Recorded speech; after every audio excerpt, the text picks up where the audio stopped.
कौन हूं मैं?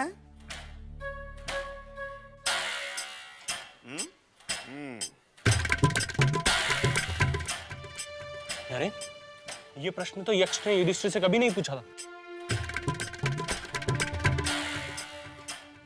ये तो यक्ष संवाद चूक गया।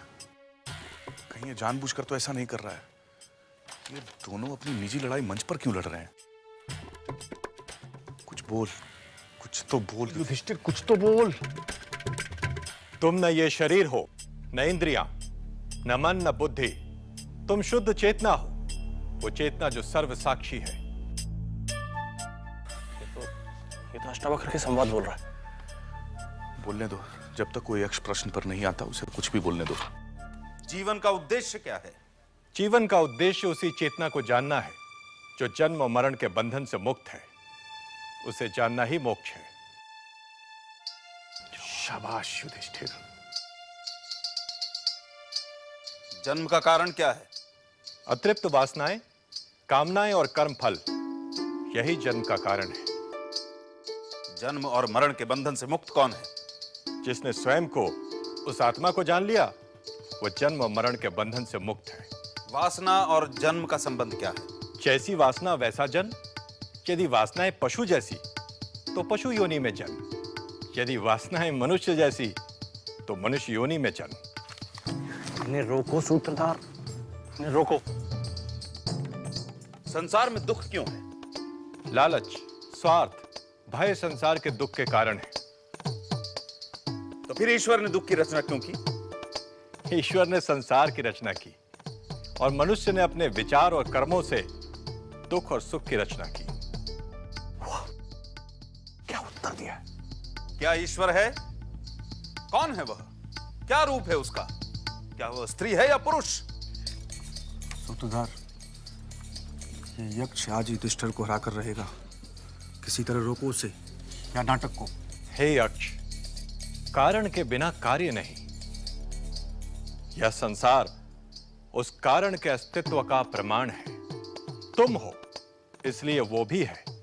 उस महान कारण को ही अध्यात्म में ईश्वर कहा गया है। वो न स्त्री है न पुरुष। उसका स्वरूप क्या है? वो सच्चित आनंद है। वह अनाकार ही सभी रूपों में स्वयं को व्यक्त करता है। वह अनाकार स्वयं करता क्या है? वह ईश्वर संसार की रचना, पालन और संहार करता है। यदि ईश्वर ने संसार की रचना की तो फिर ईश्वर की रचना किसने की? वह जन्मा, अमृत और अकारण है। भाग्य क्या है? हर क्रिया, हर कार्य का एक परिणाम है। परिणाम अच्छा भी हो सकता है, परिणाम बुरा भी हो सकता है। यह परिणाम ही भाग्य है। आज का प्रयत्न कल का भाग्य है। सुख और शांति का रहस्य क्या है? सत्य, सदाचार, प्रेम और क्षमा सुख का कारण है।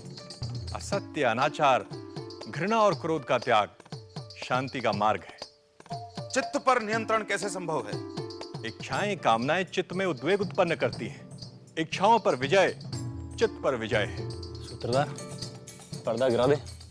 नहीं युधिष्ठिर, आज अनजाने में मनुष्य के मन पर पड़े हुए बहुत से पर्दे उठा रहा है। सच्चा प्रेम क्या है? स्वयं को सभी में देखना सच्चा प्रेम है। स्वयं को सर्वव्याप्त देखना सच्चा प्रेम है। स्वयं को सभी के साथ एक देखना सच्चा प्रेम है। तो फिर मनुष्य सभी से प्रेम क्यों नहीं करता? जो स्वयं को सभी में नहीं देख सकता वो सभी से प्रेम नहीं कर सकता। तो आसक्ति क्या है? प्रेम में मांग, अपेक्षा, अधिकार, आसक्ति है। मेरे प्रश्न अभी समाप्त नहीं हुए युधिष्ठिर। मेरे उत्तर अभी शेष हैं यक्ष देवता।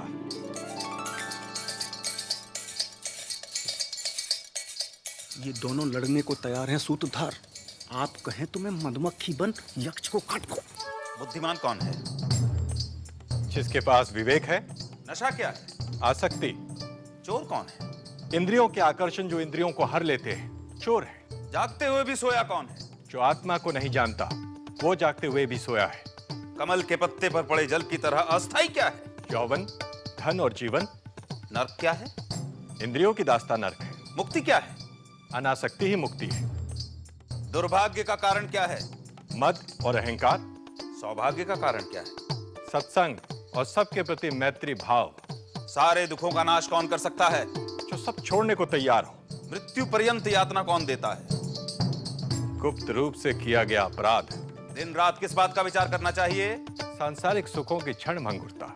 संसार को कौन जीतता है? जिसमें सत्य और श्रद्धा है। भय से मुक्ति कैसे संभव है? वैराग्य से। मुक्त कौन है? जो अज्ञान से परे है। अज्ञान क्या है? आत्मज्ञान का अभाव ही अज्ञान है। दुखों से मुक्त कौन है? जो कभी क्रोध नहीं करता। वह क्या है जो अस्तित्व में है भी और नहीं भी? माया। माया क्या है? नाम और रूपधारी नाशवान जगत। परम सत्य क्या है? ब्रह्म। यक्ष महाराज, क्या तुम्हारे प्रश्न समाप्त हो गए? नहीं, प्रश्न कभी समाप्त नहीं होते, पर ये वे मूलभूत प्रश्न हैं जो हर विद्यार्थी को अपने आचार्य से करने चाहिए, क्योंकि प्रश्न ही उत्तर के द्वार खटखटाता है, प्रश्न ही उपलब्धि द्वार है। अपने भाइयों को ढूंढने आए और जल पीने आए युधिष्ठिर ने एक एक कर यक्ष के सारे प्रश्नों के उत्तर दे दिए। यक्ष प्रसन्न था।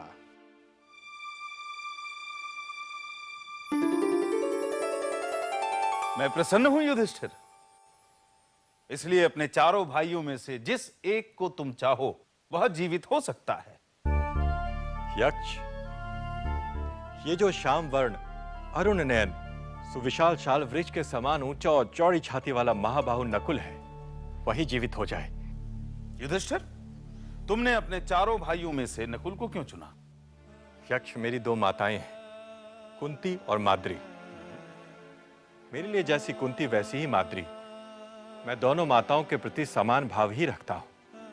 मैं कुंती का एक पुत्र जीवित हो, इसलिए चाहता हूं कि माद्री का एक पुत्र जीवित हो। युधिष्ठिर, तुमने अर्थ और काम से भी अधिक दया और समता का आदर किया है, इसलिए मैं तुम्हारे चारों भाइयों को जीवित करता हूं।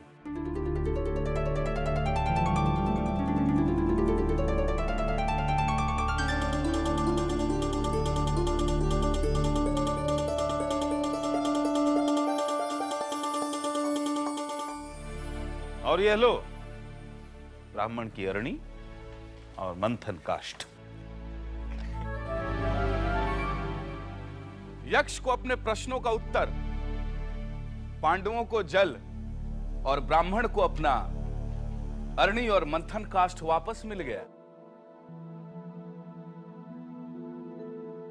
अखंड मंडलाकारम्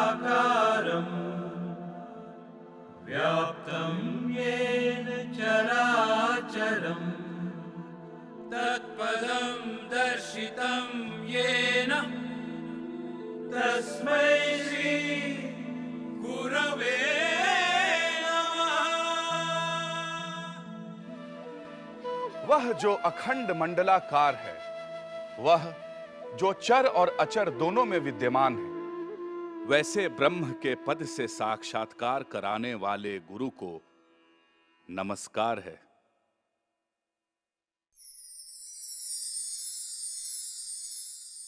कौन हूं मैं? बनाओ इसको।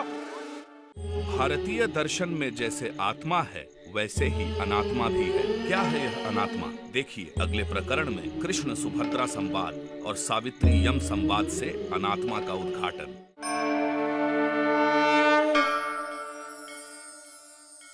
यस्य प्रसादात् भवमङ्गलार्था प्रसूतगङ्गोपनिषत् विशुद्धा समर्पयामो गुरुचिन्मयाय भूयात् प्रसन्नः स शिवस्वरूपः भूयात् प्रसन्नः स शिवस्वरूपः भूयात् प्रसन्नः स शिवस्वरूपः हिरण्मयेन पात्रेण सत्यस्य। विचार प्राचीन फिर भी नवीन, हजारों सालों से चली आ रही आपकी और मेरी कहानी उपनिषद गंगा, हर रविवार सुबह 10 बजे डीडी नेशनल पर।